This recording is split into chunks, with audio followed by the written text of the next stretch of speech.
Which of the following mirror forms virtual and magnifying image?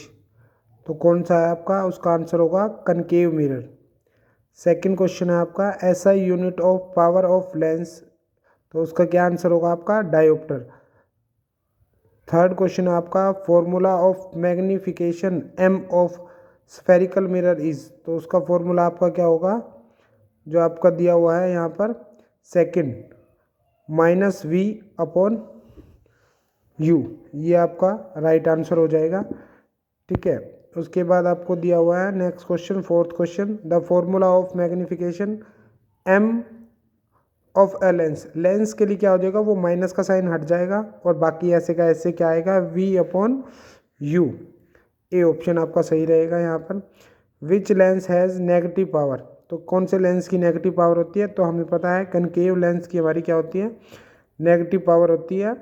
उसके बाद क्या है हमारा है a spherical mirror and a thin spherical lens have each a focal length of -15 centimetre, the mirror and the lens are to be. तो कैसे होंगे दोनों? अगर हमारा एक स्फेरिकल मिरर और स्फेरिकल लेंस है, दोनों की फोकल लेंथ क्या दी हुई है? -15 सेंटीमीटर दी हुई है, तो दोनों कैसे होंगे हमारे? दोनों कौन से होंगे? कनकेव होंगे दोनों। ठीक है, उसके बाद है the principal focus and question next है आपका the velocity of light in vacuum is, जो वेलोसिटी होती है वैक्यूम में, हवा में, वैक्यूम में जहाँ पे कुछ नहीं होता निर्वात में, तो 3 × 10⁸ मीटर पर सेकंड होती है। उसके बाद है आपका the relation between length and the radius of curvature is, length और कर्वेचर ऑफ द रेडियस का रिलेशनशिप क्या होता है? तो जो आपकी फोकल लेंथ होती है वो क्या होती है? डबल होती है किसकी? रेडियस की। तो हम अगर 2 उधर ले जाएंगे तो जो आपकी फोकल लेंथ है वो डबल हो जाएगी रेडियस की। ठीक है, तो सेकंड ऑप्शन आएगा F = R/2। तो उसके बाद नेक्स्ट क्वेश्चन है आपका ninth question, the magnification produced by a plane mirror is, तो मैग्निफिकेशन प्रोड्यूस होगी प्लेन मिरर में, तो वो कितनी होगी? तो उसका आंसर आएगा +1।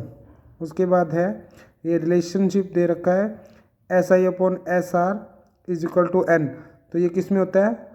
स्नेल लॉ में होता है, तो इसका आंसर होगा आपका सी ऑप्शन, स्नेल लॉ। उसके बाद दिया हुआ आपको where should an object be placed in front of convex lens to be get a real image of a size of the object, तो इसमें आपका आंसर क्या होगा? आपका आंसर होगा option C, at the twice of the focal length. उसके बाद last इस साइड का 12th क्वेश्चन है आपका the human I forms the image of an object at its, तो इमेज कहाँ पे बनती है? हम सबको पता है इमेज कहाँ बनती है? रेटिना पे बनती है। ठीक है, उसके बाद क्या है हमारा नेक्स्ट क्वेश्चन है क्वेश्चन नंबर 13 जो हमें दिया हुआ है the splitting white light into 7 colours different colours is called, क्या होता है? जो वाइट लाइट होती है वो 7 कलर्स में जो हो जाती है, तो उसका आंसर क्या आएगा हमारा? डिस्पर्शन। जो आपने देखा होगा प्रिज्म होता है, प्रिज्म से एक वाइट लाइट आ रही है और वो कितने कलर्स में? 7 कलर्स में डिवाइड हो जाती है, तो हम क्या बोलते हैं? VIBGYOR, तो विबग्योर करके एक फॉर्मूला होता है, तो वही है ये 7 कलर्स में डिवाइड जो हो रही है। ठीक है, उसके बाद क्या हमारा नेक्स्ट है the twinkling of star is due to the following effect, तो ट्विंकलिंग ऑफ स्टार होता है किसकी वजह से होता है? हमारा स्कैटरिंग की वजह से होता है। उसके बाद है हमारा next question 16th question the least distance vision of a young adult with normal vision is about, इस क्वेश्चन की हिंदी है कि आप जो नॉर्मल इंसान होता है उसकी देखने की क्षमता कम से कम कितनी होनी चाहिए नॉर्मल? तो 25 सेंटीमीटर होनी चाहिए। बी ऑप्शन इसका राइट आंसर है। उसके बाद है 17th question a person who is unable to distinguish the colour may be suffered from.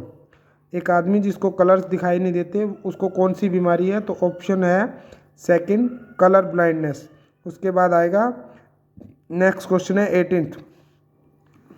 क्या है हमारा 18th question, concave and convex lens are arrange in a bifocal lens as. तो ये कह रहा है कि हमारा जो कनकेव और कन्वेक्स लेंस जो हम एक ही चश्मे में अगर लगाते हैं तो उनको कैसे अरेंज करते हैं। ऊपर आता है हमारा कनकेव लेंस और नीचे आता है हमारा कन्वेक्स लेंस। तो above and below, A option आपका सही रहेगा। उसके बाद था which colour is deviates most. तो कौन सा कलर होता है जो सबसे ज़्यादा फैलता है। तो सबसे ज़्यादा कौन सा कलर फैलता है, मैंने आपको ऊपर भी बताया था विबग्योर का फॉर्मूला। ये देखो जो ये होगा ये सबसे लास्ट में आता है, नीचे से स्टार्ट करते हैं तो फर्स्ट पे और सबसे ऊपर आता है रेड। तभी हमारे सारे सिग्नल्स जो सबसे कम डेविएट होता है, जो सबसे कम फैलता है, तो वो होता है विबग्योर में आर सबसे कम फैलता है और वी सबसे ज़्यादा फैलता है। तो इसका आंसर आएगा वॉयलेट। उसके बाद which colour of light has maximum speed through glass prism. Glass prism के सबसे ज़्यादा स्पीड किसकी होगी, तो उसकी रेड की होगी, क्योंकि विबग्योर में आर सबसे ऊपर आता है तो ये सबसे कम डेविएट होता है। SI unit of a resistance, resistance का एसआई यूनिट क्या होता है, ओहम। ए ऑप्शन सही रहेगा आपका इसमें। उसके बाद है 22nd क्वेश्चन है which of if the cross section area of an aluminium wire is doubled.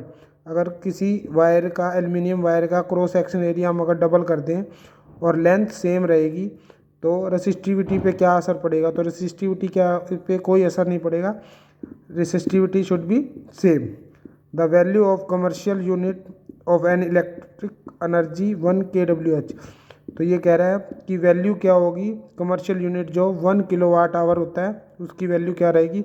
तो उसके दोनों आंसर ठीक है। हम 3.6 × 10⁶ वाट सेकंड भी कर सकते हैं, 3.6 × 10⁶ जूल भी कर सकते हैं। तो दोनों में से जो ऑप्शन होगा वो हमारा राइट होगा, पर यहाँ दोनों ही दिए हुए हैं तो हमारा C option both A and B right हो गया।